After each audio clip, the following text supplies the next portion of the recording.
গতবারেও যেহেতু আমরা এফসি খেলার জন্য আমরা আতিথি হয়ে খেলছি, তখনও একটু অভিজ্ঞতা নিয়েছি। এবারেও গেছি, এবারে প্রথমে যেহেতু আমরা চেষ্টা করছি আমাদের সর্বস্বটা দেওয়ার, তো আমরা সেটাই করছি। আর অভিজ্ঞতার দিক দিয়ে বলবো, যেহেতু প্রথম ম্যাচ ওদের হচ্ছে একটা ক্লাবের লোকাল টিমের সাথে খেলা, তো অভিজ্ঞতা মোটামুটি হয়েছে। আমরা দেখেছি একটা ম্যাচে আপনারা 28টা গোল করেছেন। এটা নিয়ে আসলে ভুটানের যারা ফুটবল ফ্যান তারা কি দেখছেন? না, এটা অবশ্যই শুধু আমাদের জন্য, আমরা যে খেলছি এটার জন্য যে 28টা গোল হয়েছে এটাও না। ওদের আগে রেকর্ড আছে 30টা না 32টা গোল, আর হয়তো কোনো একটা টিম দিছে অন্য টিমকে, তো এটা নর্মাল।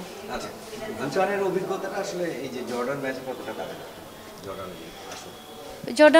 জর্ডান ম্যাচে হচ্ছে যেহেতু আমরা লিগ খেলতে গেছি, ওদের লিগটা অনেক প্রফেশনাল, তো আমার মনে হয় যে যে খেলাটা আমরা যেভাবে খেলছি, আমরা যেভাবে ওখানে ট্রেনিং করছি, তো ওইগুলো যদি আমরা কাজে লাগাতে পারি তাহলে আমার মনে হয় ভালো একটা রেজাল্ট হবে। আপনার কাছে কি মনে হয় যে জর্ডান, আপনারা 5 জন আসাতে জর্ডানের যে সফরটা এটা না, ডেফিনেটলি আমি বলবো এটা যে জর্ডান অবশ্যই শক্তিশালী আমাদের সে, যেহেতু আমরা 2021 সালেও খেলছি ওদের সাথে, আমরা 5-0 গোলে হারছি, তো ওদেরকে ছোট করে দেখার কিছু নাই, তো আমরা ওদেরকে বড় করেই দেখতেছি, যেহেতু ওরা অনেক ভালো টিম, তো আমরা চেষ্টা করব আমাদের ভালো দেওয়ার।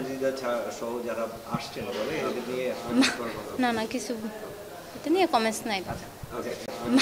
না না, কিছু এটা নিয়ে কমেন্টস নাই। একটু বুঝিয়ে দেবেন, সেটা হচ্ছে যে এই যে টুর্নামেন্টটা খেলতে যাবেন, আপনার আসলে দলটা কতটা শক্তিশালী, যারা জুনিয়র ছিল তাদের কতটা আপনাদের? তো বিগত দিনে আমরা যেভাবে খেলছি ওভাবেই খেলবো, ভালো খেলার চেষ্টা করব, দেশের জন্য ভালো একটা খেলা উপহার দেওয়ার চেষ্টা করব। তো আমার মনে হয় না যে খুব ইফেক্ট হবে, তো যেটা ভালো মনে হয়েছে সেটাই হয়তো হবে, যেটা ভালো মনে হয়। এশিয়ান কাপের বাছাইটা তো মূল উদ্দেশ্য, তাই না? এবং সেখানে প্রতিপক্ষরা যারা ওখানে ইন্দোনেশিয়া এবং জর্ডান দুটোই শক্তিশালী, তো এটা আসলে কতটা কাজে লাগবে আপনাদের?